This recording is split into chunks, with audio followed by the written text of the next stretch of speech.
আজকে ছিল আমার একটা ইনভিটেশন বাড়ি, সেটারই কিছু রেডি করে রেখেছিলাম প্রিপারেশন। আমি মেকআপ, ড্রেসেস, জায়গাটা একটু দূরে হওয়ায় প্রথমে ঠিক হয়েছিল যে আমি রেডি হয়েই যাব, কিন্তু পরে বলে যে না, একটা ড্রেস পরে যাব আর একটা ড্রেস সঙ্গে করে নিয়ে যাব। আর এটা হচ্ছে আমার ইয়াররিংসের কিছু কালেকশন, যেটা আমি শেয়ার করলাম। তারপরে দেখো, এটা এখানে আমি লিপস্টিক, কিছু প্রোডাক্টস রেখেছি। আর এটা হচ্ছে আমার সুন্দর কিছু ব্যাঙ্গলস, যেটা আমার খুব ভালো লাগে, তাই আমি তোমাদের সঙ্গেও দেখিয়ে দিলাম একবার। আর ড্রেস পরে আমাকে কেমন লাগছিল সেটাই শেয়ার করেছি। আমি রেডি হইনি এখনও যদিও।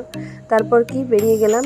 বেরিয়ে দেখো সামনে দুজন দাদা আমার হাঁটছে, গাড়ি আছে আমাদের, গাড়িতে করে অনেকেই যাচ্ছিলাম, আমাদের ফ্যামিলি মেম্বাররা।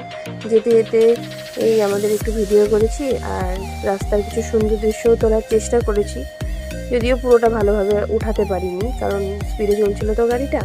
তারপরে কি এই গন্তব্যস্থলে পৌঁছাই। ছিল আজকে একটা বাচ্চার জন্মদিন, আর এখানে করা হয়েছিল খাওয়া দাওয়ার ব্যবস্থা। বাকিটা পরে শেয়ার করব। Thank you.